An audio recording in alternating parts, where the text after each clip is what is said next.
Pagi. Apa kabar? Luar biasa, dahsyat, fantastis, yes, yes, yes. Oke, ya. Nah, Bapak Ibu, tadi Bapak Ibu pada waktu saya duduk di belakang, saya melihat ada lagu apa? Jadilah Bintang. Ya, nari-nari, keren ya, lucu ya. Bapak Ibu sadar nggak? Itu diulang-ulang tiap mulai N2 atau N3. Ya. Betul ya? Sadar nggak? Ya. Tujuan dinyanyikan lagu itu Bapak Ibu. Jadi bintang, bintang. Jadilah Bintang gitu. Betul ya. Tapi lebih tepatnya adalah Bapak Ibu harus tahu bahwa setiap perkataan kita itu memiliki kuasa loh Bapak Ibu. Amin. Ya. Dan bila perkataan kita itu diucapkan terus-menerus dengan iman yang benar, maka memiliki kuasa bukan sekedar kuasa saja, tapi kuasa untuk mencipta. Amin. Ya. Jadi keren sekali tadi. Ya, jadi Jadilah Bintang Bapak Ibu ya. Udah ya. Nah, hari ini tema saya adalah being significant agent. Being significant agent. Apa itu significant? Ya, ada tingkatan hidup manusia. Pertama adalah survive. Survive itu apa? Asal saya dapat hidup hari ini, minggu depan, cukup. Berikutnya, saya nggak tahu. Nanti dipikirkan kembali. Kedua, sukses. Sukses itu apa? Mampu memenuhi kebutuhan diri sendiri dan keluarga, selesai. Significant itu mampu memenuhi kebutuhan kita dan keluarga, tapi hidup kita juga bisa berdampak bagi banyak orang lain. Nah, saat ini Bapak Ibu, dari 3 tingkatan hidup manusia, survive, success, significant, kira-kira di area mana Bapak Ibu ingin pilih? Significant, ya. Jadi hari Bapak Ibu saya minta konsentrasi dalam beberapa saat ke depan. Pastikan Bapak Ibu memahami apa yang saya sampaikan, dan saya yakin Bapak Ibu apa yang Bapak Ibu terima hari ini tidak sia-sia. Ya, oke, dah. Pada saat Bapak Ibu lihat judul tadi, ya, 100 million in your life, ya, oke, 100 million in your life, 100 juta per bulan di dalam hidup Anda. Apa yang ada di benak Bapak Ibu sekalian? Ada yang mengatakan bahwa impossible. Oh, possible. Mungkin. Wow, amazing. Saya mau cari tahu gimana caranya supaya dapat 100 juta per bulan. Tapi mungkin aja juga yang mengatakan bahwa impossible, nggak mungkin. Dapat 5 juta per bulan aja, gua udah happy sekali karena saat ini dapatnya 2 juta per bulan. Dapat 5 aja gua udah happy. Bapak Ibu, orang yang berpikir bahwa tadi satunya, wow, amazing, aku pasti bisa dapat. Orang kedua bilang, nggak mungkin. Dua-duanya benar loh Bapak Ibu. Dua-duanya benar. Nah, hari ini Bapak Ibu, kita akan sama-sama belajar bagaimana supaya angka 100 juta per bulan itu benar-benar Bapak Ibu dapat di dalam hidup Bapak Ibu sekalian. Amin. Ya, oke. Di kelas ini banyak aminah ya, amin ya, juga amin ya, juga amin ya. Ini sebelumnya ada nggak Pak ya? Sebelumnya ada pointer. Saya supaya bisa, nah, oke. Kok masih error? Gak apa deh. Oke ya. Nah, tadi Bapak Ibu udah melihat, next Pak. Tadi Bapak Ibu udah melihat peta belum? Peta perjalanan saya 11 tahun loh Bapak Ibu. Ya, nanti tahun depan, tahun ini nanti lagi ke Roma. Tahun depan ke Spanyol atau ke Las Vegas, itu nanti tergantung dari Tuhan, berkati saya dan saya usaha. Ya, 11 tahun Bapak Ibu. Pada waktu Bapak Ibu melihat peta perjalanan saya 11 tahun di Foundation, apa yang Bapak Ibu rasakan? Ceritanya gawat. Fantastik, gua mau, gua kepingin, dan sebagainya, apapun itu. Ya, nah izinkan hari ini Bapak Ibu kita sama-sama belajar bagaimana cara supaya semua hal itu terrealisasi dalam hidup kita. Amin. Ya, amin lagi ya. Oke, di kantor kami ada 5 agency manager. Ya, dan kalau saya lihat rata-rata mereka income-nya udah level hampir 100 juta per bulan. Ya, 3 orang udah 100 juta per bulan lebih, yang 2 hampir 100 juta per bulan. Saya mau cerita mengenai diri saya pribadi dulu. Mungkin ada beberapa yang belum mengenal saya. Ya, saya adalah aspek. Saya lulus tahun 99. Ya, saya lulusnya bagus. Pada waktu itu saya lulusnya. Ya, tapi kalau IPK saya agak lupa berapa. Ya, tapi lulusnya saya A.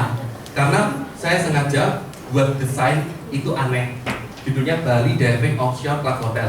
Apa itu Bali Diving Offshore Club Hotel? Hotel di lepas pantai yang sekarang sudah dibangun, yaitu Berjala Arab. Ya, jadi sebelum Burj Al Arab ada, saya ada ide seperti itu. Tapi itu Burj Al Arab dibangun bukan gara-gara saya sih. Ya, nah karena dia dosen kesulitan, ya akhirnya dosen Petra kan nggak ngerti tentang kelautan. Ya, akhirnya di ACC saya belajar ITS sih. Saya belajar ITS, belajar lihat buku, baca. Akhirnya di ACC akhirnya saya lulus yang A. Asistensi pertama udah lulus, lanjut. Ya, kita skip arsitek. Ya. Nah, kenapa saya bisa masuk ke Prudential? Pada tahun 2000 akhir, saya suka fitness di Hotel Marriott di Westin dulu. Fitness jam 10, jam 11 ketemu engkau. Minggu depan fitness lagi, ketemu kurang lebih orang yang sama itu. Berapa 2 minggu lagi, 1 bulan, rata-rata ketemu gitu. Saya bilang, loh, kok dia 6 tahun, 7 tahun di atas saya. Saya tanya, engkau ini kerja apa? Mestinya kalau udah 7 tahun di atas saya, usianya 27-an, anggap aja 28-an. Mestinya dia kerja dong, jam 10, jam 11, kenapa bisa di fitness center? Dia bilang, saya di perusahaan asing. Wah, perusahaan asing kok bebas ya kok ya, jam segini bisa keluar. Oh memang bebas, terserah saya. Yang penting mencapai target. Kok gajinya rupiah atau US? Kan anak lulus kuliah selalu tanya gajinya berapa. Bisa rupiah, bisa US, terserah kamu minta apa. Wih, anak kecil dibohongin semuanya enak. Akhirnya kepingin tahu Bapak Ibu. Datanglah di dulu satu-satunya kantor di Surabaya itu di Bintoro, di Sinar Bintoro itu Ruko Ketampon yang SB 4 sekarang. Itu satu-satunya kantor loh ya. Jadi semua SB 1 sampai 17 itu semuanya di situ dulu. Oke, pada saat datang ke sana hari Sabtu saya baru tahu dia ajak POP pada waktu itu ternyata ini Prudential, itu asuransi. Di sana Pak Ivan yang menjadi leader saya bilang tentang premi. Saya nggak ngerti premi, arsitek kok S1. BEP, break even point, nggak ngerti tambah. Prospek itu loh, saya nggak ngerti prospek. Saya tanya ke sebelah saya Pak Iwan, yang hari ini juga AM. Ya pokoknya asal Anda tidak keluar dari jalur rel kereta api yang Prudential, nasib Anda AM kok 100 bulan. Amin.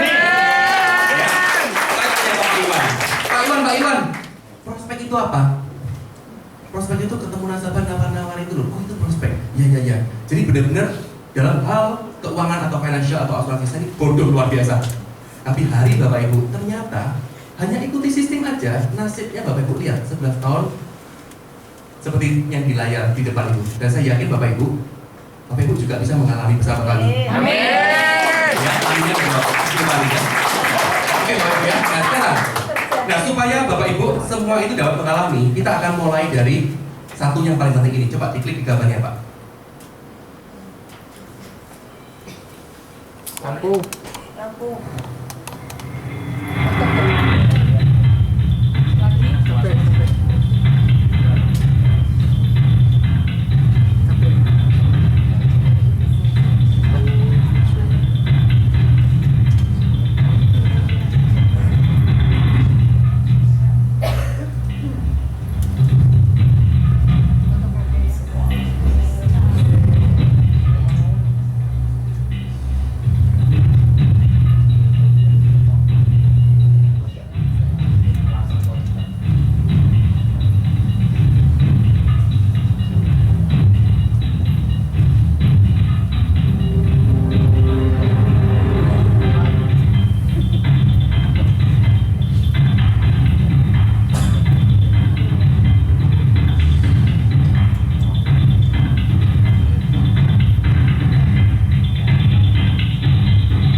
Nah, Bapak Ibu, tadi pada waktu Bapak Ibu melihat katanya iPhone 5 di depan itu, apa yang Bapak bayangkan? Mungkin tetap ada dua kemungkinan tadi. Satu mungkin nggak ya seperti itu. Tapi karena udah tahu bahwa iPhone 4, iPhone 4S itu keren-keren dan canggih-canggih, mungkin beberapa yang tahu dia bilang apa? Pasti bisa terjadi. Ya. Tapi Bapak Ibu, iPhone 5 ini katanya itu terrealisasi akibat dari pemikiran seseorang loh. Steve Jobs, bayangin gimana ya, gua bisa buat sesuatu yang berbeda dan keren dan luar biasa dan amazing dan berbeda dengan yang pernah ada. Kenyataannya 1000 lagu di dalam satu alat, apa namanya? iPod. kecil lagi, 1000 lagu katanya. Dulu pakai Discman, besar lagi, ya kan? Jadi apapun Bapak Ibu itu bisa terjadi, tapi semua diawali dari pikiran atau paradigma. Nah sekarang saya mau tanya Bapak Ibu. Bapak Ibu hari ini pakai baju yang bagus, gelang-gelang ini, gelang, wah, ada tas, ya, ada bawa tadi Pak Kanho iPad, ya, terus ada BlackBerry, ada iPhone, mungkin yang bawa, semua itu akibat dari paradigma yang menciptakan. Mereka berpikir bagaimana cara membuat sesuatu yang luar biasa, akhirnya tercipta. Nah saat ini Bapak Ibu, pada saat Bapak Ibu mendengar kata-kata asuransi, apa yang langsung ada di benak Bapak Ibu sekalian? 1 juta. Bagus. AM. Ibu sebelah kiri itu positifnya luar biasa orangnya Bapak Ibu. Atau mungkin leader kali ya, jadi udah positif. Ya, apa yang Bapak Ibu ada di benak Bapak Ibu pada saat ada orang bilang asuransi? Udah. AM. SAM. Betul nggak Bapak Ibu? Betul nggak Bapak Ibu? Ada mungkin beberapa yang memiliki paradigma atau pikiran seperti ini kurang lebih. Satu. Ini sebagai agen ya, pada umumnya ya. Hanya untuk orang-orang tertentu saja. Sesuatu yang nggak mudah dilakukan. Sesuatu akhir dari job test. Kalau nggak ada kerjaan lain, tak coba-coba dulu, baru terakhir asuransi. Atau orang kaya saja yang bisa bergabung dan sukses, karena referensinya banyak katanya gitu. Kerjaan sampingan isi waktu, part time, nambah uang jajan. Hanya kebetulan berdasarkan soft dan referensi. Kalau udah habis, ya udah. Makanya kalau asuransi itu di awal-awal kok dapat komisi, setelah itu diterminate karena nggak punya nasabah lagi. Bahkan ada yang merasa bahwa kalau mau sukses di bisnis ini, nggak usah usaha maksimal. Kalau nggak sukses pun Bapak Ibu, masih banyak di luar tempat lain loh kerjaan yang bisa kita kerjain.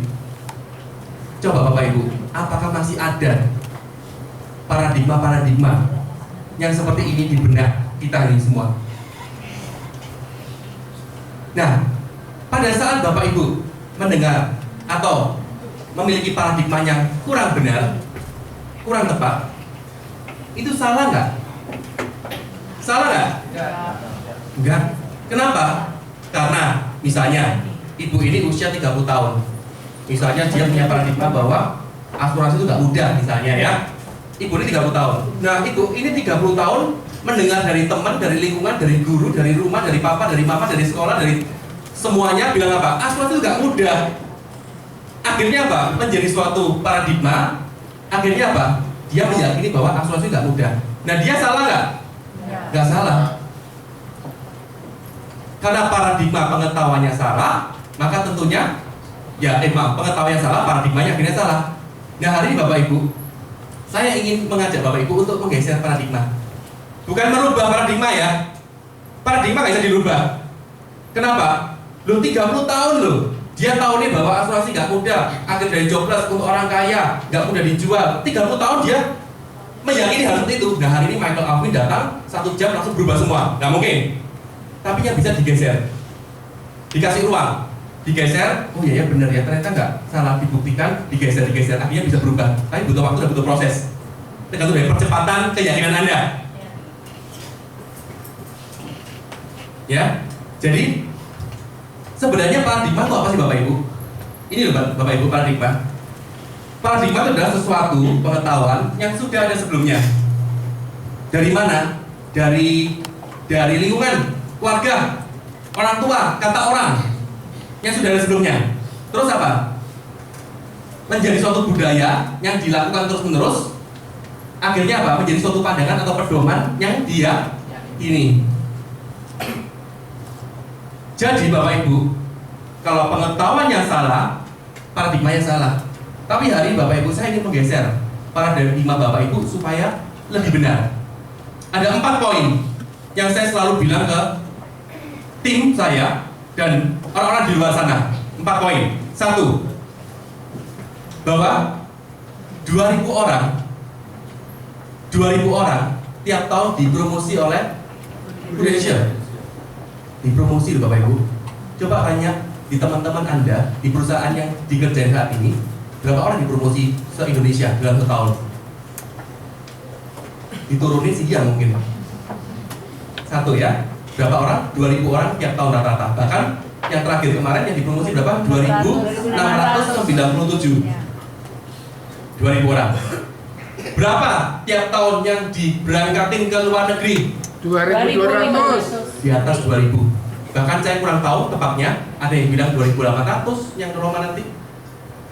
Saya kurang tahu tepatnya, yang pasti di atas 2.000.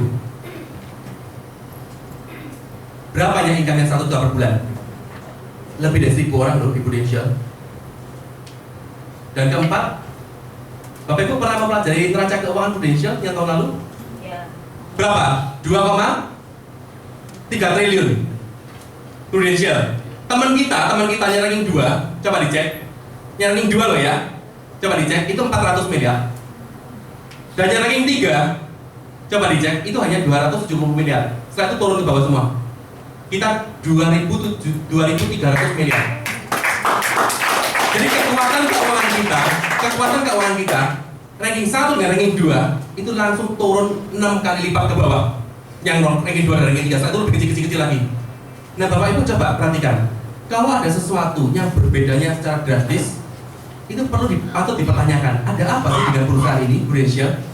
Kenapa 2.000 orang dipromosi? Kenapa 2.000 orang diberangkatin terus ke luar negeri? Kenapa lebih dari 1.000 orang income 1 juta per bulan? Dan kenapa profitnya itu bisa 6 kali lipat dengan yang ranking 2? 2.300 miliar. Nah, 2.300 miliar atau 2,3 triliun. Jadi Bapak Ibu, kalau Bapak Ibu udah tahu pengetahuan, ini benar adanya, pengetahuan yang benar, masuk ke dalam pikiran Bapak Ibu hari ini, bisa nggak menggeser pengetahuan-pengetahuan yang salah? Sehingga pada saat Bapak Ibu masih bertanya-tanya, bisa nggak ya bisnis ini gimana dan sebagainya, otomatis wajib ada sesuatu yang patut diperbaiki di dalam diri Bapak Ibu. Ada amin Bapak Ibu? Amin. Amin. Oke ya. Nah, sekarang berbicara mengenai sukses. Oke ya, sukses ya. Ada orang pada saat saya membawakan sharing bertanya seperti ini. Kalau semua orang sukses Pak, terus siapa yang jadi orang biasa-biasa? Bapak Ibu tahu nggak? Kalau semua orang setelah kelap, terus siapa yang jadi orang biasa-biasa? Bapak Ibu tahu bahwa orang yang bertanya demikian, orang ini lagi membatasi dirinya. Tuhan tidak pernah membatasi kita. Kita mau sukses, mau gagal, mau kaya atau mau miskin, itu terserah dari keputusan kita. Yang penting apa? Anda punya keyakinan dan mau kerja. Henry Ford mengatakan apa Henry Ford? Bila Anda berpikir bisa, Anda benar. Bila Anda berpikir aku tidak bisa, Anda juga benar. Saya ulangi ya. Henry Ford mengatakan, bila Anda berpikir bisa, Anda benar. Tapi bila Anda berpikir tidak bisa, Anda pun juga benar. Maknanya apa? Keputusan ada di tangan. Ada 4 poin pengetahuan yang benar. 2.000, 2.000, 1.000 dan 2,3 triliun. Sekarang saatnya Bapak Ibu bertanya, apa yang harus saya lakukan supaya hidup saya bisa lebih signifikan? Bukan itu kata teman, kata itu biarin itu. Tapi Anda dulu pribadi. Ya. Nah, Bapak Ibu, ini ada suatu quote ya sangat bagus. Saya baca dari mana nih ya? Dari apa? The Crackers atau apa dari buku Crackers ya. Ditulis seperti ini. Jika Anda menginginkan peningkatan, peningkatan hidup, tambahkan apa? Perubahan. Tadi itu perubahan. Pergeseran paradigma dirubah ya. Dan lakukan apa? Latihan praktek untuk peningkatan kebiasaan dan sikap. Bila Anda menginginkan peningkatan hidup. Tetapi Bapak Ibu, jika Anda menginginkan perubahan yang apa? Lain loh ya. Peningkatan hidup dan perubahan yang signifikan beda loh. Levelnya paling tinggi loh signifikan. Maka peningkatan spektakuler dengan cara yang pesat, cara yang berbeda dengan orang pada umumnya, dan bekerja sesuai dengan. Ternyata yang paling penting itu apa Bapak Ibu? Ternyata yang paling penting apa Bapak Ibu? Paradigma. Yes, paradigma.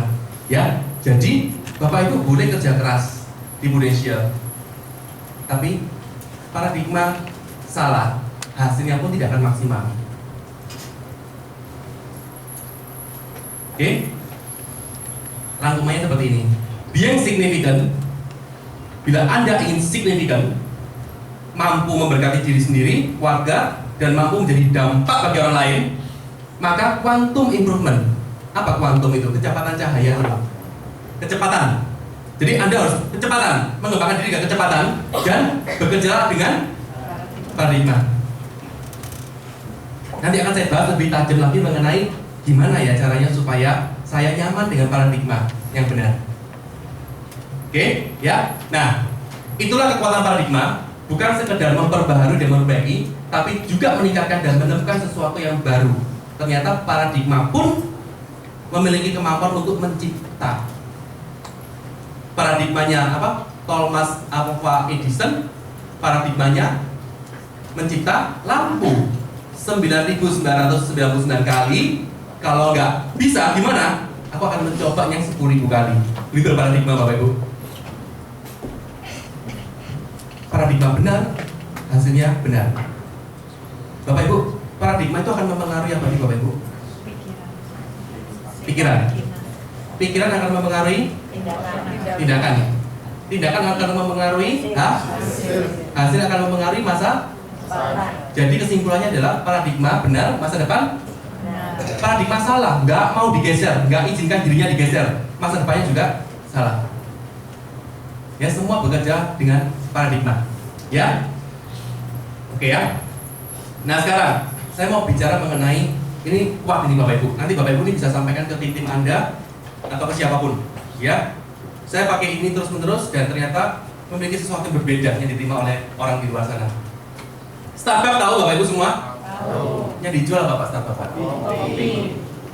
Ternyata di dalam bukunya Howard Schultz yang nulis Joseph M. Shelley, tapi yang punya adalah Howard Schultz. Starbucks itu. Bukunya hardcover, silakan beli di Gramedia, bagus. Ada 5 prinsip untuk turning ordinary into extraordinary, kurang lebih 150 lembar. Lebih kali. Saya baca selesai. Ya, pada saat saya baca buku ini ternyata tidak ada satu lembar pun di dalam buku ini yang membahas mengenai kopi loh. Katanya Starbucks jualan kopi.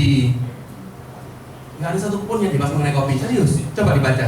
Temukan coba kalau ada satu kopi. Ternyata yang ditulis di rangkum hanya satu kalimat yang dijual adalah lifestyle. Lifestyle. Kalau berbicara mengenai lifestyle, uang jadi nomor 2. Yang penting buat lifestyle. Bapak Ibu, harga Starbucks yang Venti berapa? Kalau dibulatin 50.000. Ya 48.000, 50.000. Yang Venti yang paling besar. Harga Starbucks di Venti itu 50.000. Harga kopi kapal latih berapa Bapak Ibu? Satu sachet 1.000 ya. Jadi kalau orang fokusnya hanya jual kopi, kalau Starbucks fokusnya hanya jual kopi, Starbucks tutup gak sebentar lagi? Kemahalan. Kenapa? 1.000 banding 50 gelas ya. Tapi karena Starbucks fokusnya adalah lifestyle, dia satu hari buka satu gerai di seluruh dunia. Saya mau tanya ya, di sini cewek-cewek mana? Nah, coba kita pinjam ya, tasnya boleh? Ya, Bapak Ibu, tas ini fungsinya ibu ini bawa tas untuk apa? Untuk bawa barang supaya barang-barang nggak terjatuh. Fungsinya bawa barang, ya. Kalau begitu, kalau bicara mengenai fungsi, maka ibu ini saya suruh pakai kresek aja hari ini. Ke Galaxy Mall nanti ke pakai kresek, kemana-mana pakai kresek, kan fungsinya sama. Padahal kresek itu murah loh, 100. Mungkin kalau tas ini anggap aja 500.000 deh, atau 1 juta. Itu 100 loh kresek. Tapi mau nggak Bu? Mau nggak? Pakai kresek? Nggak mau. Kenapa? Lifestyle dong. Bahkan Bapak Ibu tahu tas Hermes 17 miliar. 100 juta, 120 tepatnya, yang paling murah. Bahkan nasabah saya ada yang beli dari burung kasuari tas Hermes itu harganya 550 juta. Wah, murah ya. 550 juta tas Hermes. Saya baca buku kemarin pada waktu saya di Jakarta di Hotel Pullman, saya lihat bukunya ada tas Hermes yang 2 miliar, tapi itu dibuat hanya beberapa saja di seluruh dunia. Berlian, semuanya kayak berlian. Nah, ibu-ibu yang pakai tas Hermes itu, kalau berbicara mengenai fungsi, kemahalan. Tapi kalau bicara mengenai lifestyle, nggak mahal, murah sekali tas Hermes 100 juta. Paham Bapak Ibu ya? Jadi setiap hari Starbucks buka satu gerai sekarang di seluruh dunia. Kenapa nggak takut rugi? Dunia dijual memang lifestyle kok. Coba ya Bapak Ibu ya, hari ini ke Galaxy Mall, megang Starbucks hot chocolate atau coffee dengan satunya kopi kapal api yang diseduh di gelas kaca, dipegang aja di mall. Kira-kira lebih pede, lebih gengsi yang mana Bapak Ibu? Bahkan setelah duduk di Starbucks, karena baru pertama kali nyoba Starbucks udah habis, dibawa aja pura-pura gini, biar keren. Lifestyle. Diisi kopi kapal api. Oke. Jadi Starbucks punya cara sendiri, dia nggak jual kopi, dia jual lifestyle. Sehingga hari ini pun Starbucks akan buka gerai terus setiap hari satu hari di seluruh dunia. Nah sekarang pertanyaan saya, kalau udah paham mengenai Starbucks kopi, Starbucks lifestyle, kita geser nih Starbucks. Kita berbicara mengenai, nah ini ya Prudential. Nah sekarang Prudential yang dijual itu apa Bapak Ibu? Ikut-ikutan, nggak boleh. Asuransi, kalau orang di luar sana, asuransi. Tapi ternyata Bapak Ibu, setelah saya renung-renungin ya, dan beberapa manajer renung-renungin, ternyata yang dijual di Indonesia adalah peluang. Ingat-ingat ya, peluang untuk memperbesar kapasitas dan mengupgrade diri. Saya ulang lagi ya. Di luar sana orang boleh bilang Prudential itu jualannya asuransi. Tapi ternyata Prudential itu adalah peluang untuk memperbesar kapasitas dan mengupgrade diri. Amin. Kenapa? Saya bilang, kalau Prudential itu jualannya adalah asuransi supaya dapat komisi. Katanya 5 tahun berapa? 100 juta. Dan janji A. Coba Anda fokus saja 100 bulan 5 AM, 100 bulan AM, 100 bulan AM. Suatu saat agen Anda didatengin dari perusahaan X 124 tahun. Pindah nggak Bapak Ibu? Pindah. Perusahaan properti itu banyak juga nawarin 150 juta per bulan. Pindah nggak? Multi level 200 juta per bulan katanya ada. Pindah nggak? Kenapa? Karena fokus Anda? Karena fokus Anda? Duit. Tapi kalau berbicara mengenai kapasitas, betul nggak Bapak Ibu? Orang-orang yang mau mengembangkan kapasitas dan mengupgrade diri yang memang layak dapat 100 juta per bulan. Dan permanen loh, bahkan lebih high dari tahun ke tahun, bukan temporary. Paham Bapak Ibu ya? Pada saat Anda mampu menyampaikan ini ke tim Anda, memperbesar kapasitas dan upgrade diri. Pada saat tim Anda kesulitan, stres, beritahu, Bu, Ibu dalam proses untuk memperbesar kapasitas dan mengupgrade diri. Ayo semangat lagi, betul nggak? Tapi kalau kerja masih belum dapat hasil, fokusnya 100 juta per bulan. Bu, 100 juta per bulan, Bu, 100 juta per bulan, Bu, 100 juta per bulan, 100 juta per bulan, Pak Kandu 100 juta per bulan, Pak Kandu 100 juta per bulan. Akhirnya keluar kata-kata apa? Itu kan satu orang di kantor ini, misalnya seperti itu. Tapi kalau memperbesar kapasitas dan mengupgrade diri, itu berlaku luas nggak? Nggak ada ukuran loh, nggak ada ukuran. Dan setiap orang saya yakin, mau orang susah pun pasti mau hidupnya diperbesar kapasitasnya dan di-upgrade dirinya. Oke ya, jadi ini paradigma Bapak Ibu. Pada saat paradigma Anda benar, Anda akan kerja lebih nyaman. Bila belum berhasil pun Anda tetap akan nyaman. Kenapa? Karena gue dalam proses. Gue dalam proses. Ya, saya ulangi. Starbucks jualannya apa Bapak Ibu? Orang di luar sana bilang apa? Kopi. Tapi penciptanya sendiri bilang apa? Jual? Prudential menurut orang-orang di luar sana biarin Jual asuransi. Tapi menurut hari ini kita sama-sama sepakat apa? Mengembangkan kapasitas dan upgrade diri. Kapasitas dan upgrade diri. Setuju ya Pak Anwar ya? Setuju? Setuju. Jadi Anda berada di tempat yang tepat Bapak Ibu. Tepuk tangan buat Bapak Ibu sekalian. Amin. Nah, ada beberapa poin yang Bapak Ibu akan pelajari dalam bisnis untuk memperbesar kapasitas dan upgrade diri. Ya, saya boleh cerita pakai papan? Boleh.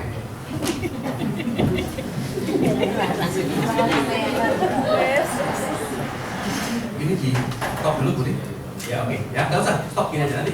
Kalau ngeluarin gini ya. Saya tulis di speaker. Ada 6 poin Bapak Ibu. Waduh, nggak kelihatannya. Besar ada nggak? Nggak ada ya? Nggak ada ya? Ya udah nggak apa. Pokoknya kalau nggak kelihatan, pura-pura kelihatan. Tanya ke sebelah kalau nggak kelihatan ya. Ada 6 poin Bapak Ibu. Ada 6 poin ya Bapak Ibu. Hari ini terima aja. Mungkin nggak paham, tapi terima aja. Renung-renungi nanti siang dan malam supaya paham. Ya, ada 6 poin. Pertama Bapak Ibu bila mau diikutin oleh orang, di follow oleh orang, Bapak Ibu harus kerja yang namanya apa? Karisma. Setuju? Ya, di dalam karisma ini ada 3 poin Bapak Ibu. 1, Bapak Ibu harus memiliki yang namanya prestasi. Prestasi di sini yang dimaksud itu apa? Staflah, berstaflah. Bukan. Anda udah berkeluarga, suami menghormati istri, istri menghormati suami, hidup rukun, itu prestasi loh. Anda punya anak-anak yang baik, pandai, menghormati orang tua, itu prestasi loh Bapak Ibu dalam mendidik anak Anda. Prestasi itu berarti luas di sini. Bukan startup, double startup. Banyak nggak Bapak Ibu yang orang startup, double startup juga melakukan hal-hal yang mungkin kurang tepat? Akhirnya prestasi. Enggak, orang nggak melihat itu kok. Pada saat Anda komunikasi baru tahu Anda itu sendiri berprestasi atau tidak dalam hidup. Anda bisa menjaga finansial Anda dengan baik, bisa jadi berkat bagi orang lain, itu juga prestasi Bapak Ibu. Ya, prestasi di sini itu berlaku luas. Kedua, Anda memiliki nilai-nilai kebenaran. Anda memiliki nilai-nilai kebenaran. Nilai-nilai kebenaran itu dari skill Anda, attitude, sikap. Pada saat ada problem, apa yang Anda inspirasikan ke orang lain? Value-value apa? Nilai-nilai apa yang Anda tambahkan ke orang lain? Ketemu Anda itu menambah sukacita, damai sejahtera, atau menambah stres, berat, tertekan? Ada nggak Bapak Ibu? Datangin leader tambah stres aku, mending aku sama leader, mending orang lain. Ya. Ketiga, Ada, jangan. karakter. Nah, karakter itu apa sih karakter? Gampangnya gini loh Bapak Ibu. Pada saat saya kasih Anda 1 miliar, langsung dia bilang bahwa saya baik, saya luar biasa, dipuji-puji pokoknya, dipuja-puja. Tapi pada saat saya melakukan kesalahan pada dia, langsung semua kata-kata serapah yang kuat hujatan. Belum, nggak pakai itu. Banyak nggak Bapak Ibu? Pada waktu bantu, muji-muji. Tapi pada waktu salah, langsung hujatan. Itu dari karakter. Karakter di sini adalah pada saat Anda diberkati, pada saat Anda ada tekanan atau ada masalah bagi orang lain, tetap Anda bicara apa? Aku akan bantu dia. Saya yakin dia nggak seperti itu. Dia pasti ada sesuatu. Saya akan bantu dia supaya dia paham, sadar, dan lebih baik. Itu karakter Bapak Ibu. Ya, Anda memiliki prestasi dalam hidup, Anda memiliki nilai-nilai kebenaran dan karakter, maka Anda akan berkarisma. Pada waktu Anda ketemu dengan orang, ada sesuatu value yang Anda tambahkan ke orang tersebut. Dan saya yakin setiap orang yang ditambahkan value itu senang Bapak Ibu. Ada nilai, ada inspirasi yang Anda tambahkan. Paham ya? Ya, kalau yang kurang paham, ya pura-pura paham aja. Nanti kalau saya datang lagi, saya ceritain lagi lebih detail. Ya, jadi prestasi, nilai-nilai kebenaran dan karakter itu untuk Anda sendiri pribadi. Tapi kalau untuk manajemen manusia, 6. ada 3 lagi, dan 6 poin kan? 6 Untuk manajemen manusia, karena di Prudential ini sebenarnya bisnis apa sih Bapak Ibu? Bisnis manajemen manusia loh, bukan jualan asuransi. Anda bisa memanajemen manusia dengan baik, produktivitas meningkat, segalanya meningkat. Ya, untuk memanajemen manusia ada 3 poin lagi. 1, Anda wajib memiliki yang namanya apa? Leadership. Leadership itu apa Bapak Ibu? Kepemimpinan, bahasa Indonesianya. Leadership itu adalah contoh, selesai. Leadership itu adalah teladan. Leadership itu ada pengaruh. Titik, udah selesai. Udah itu aja. Orang pada saat Anda arah-arahkan, kamu harus gini, nggak akan masuk. Pada saat Anda tidak melakukan juga. Orang tuh hanya bisa melihat, mencontoh, dan merasakan. Oh, leaderku ini keren loh. Lihat tuh tindakannya, tingkah lakunya, caranya, sikapnya. Akhirnya apa? Gua akan seperti dia. Paham ya? Leadership itu adalah contoh. Jadi kalau Anda nyuruh tim Anda on time, Anda dulunya wajib on time. Contohnya sederhana seperti itu. Anda mau nyuruh tim Anda rajin, Anda juga harus rajin. Leadership adalah contoh, teladan. Kedua, pengembangan diri. Bapak Ibu wajib ya pengembangan diri ya Bapak Ibu ya. Wajib Bapak Ibu. Percayalah bahwa pengembangan diri. Tadi saya bilang untuk upgrade diri dan kapasitas dulu. Percayalah bahwa kalau Anda tidak di maintenance, tidak di upgrade dirinya, pengetahuan misalnya ADS ya, atau kick off, atau meeting-meeting seperti hari ini, atau ikut-ikut acara mungkin yang bisa menginspirasi. Kalau Anda tidak upgrade, maka Anda akan kerdil atau rata-rata. Dan pada saat Anda rata-rata, tidak ada orang loh yang akan ikut Anda. Ketemu dengan dia, nggak menginspirasi belas. Ngomongannya apa? Ngomongin orang, ngomongin asuransi lain, ngomongin hal-hal yang mungkin kurang baik. Gak ada inspirasi sama sekali. Siapa yang mau ikut Anda? Oke ya, pengembangan diri. Dan pengembangan diri di sini, Bapak Ibu fokusnya adalah lebih ke arah DISC, memahami orang, dominan, intim, stabil, cermat. Udah paham semua di tempat ini? Belum. Ya, coba tanya ke Pak Ando. Pak Ando paham kok DISC ya? Coba tanya apa sih DISC? Saya pernah adakan Pak di awal tahun. Saya tes semuanya. Saya pertama tes bayar loh ya. Saya tes di tempat itu satu orang tuh 450.000 leader. Ya, saya udah tes, saya tes sendiri lagi di tempat lain sama. Akhirnya saya belajar dan akhirnya saya kebetulan dapat bukunya, bisa dibeli ke media. Saya tes semuanya. Akhirnya gini, saya pisah-pisahkan. Dominan, kamu sebelah sini dominan. Yang ini intimnya itu stabil, cermat. Tahu nggak sih dominan? Dominan tuh orang yang kalau ngomong nggak bisa dibantah itu loh. Dia tipe eksekutor, nggak banyak ngomong. Dominan tuh paling suka kalau dipuji-puji tentang ide-idenya. Kurang lebih segitu. Ya, kurang lebih segitu ya. Kalau intim gimana intim? Wah, kalau intim itu puji-pujilah fisiknya Bapak Ibu. Muji fisik, Anda dapat angpau dari dia. Puji fisiknya, Anda akan disayangi sama dia. Dia paling suka dipuji-puji fisiknya. Biasanya bajunya itu berwarna-warna. Ada kembang-kembang bunga-bunga itu biasanya orang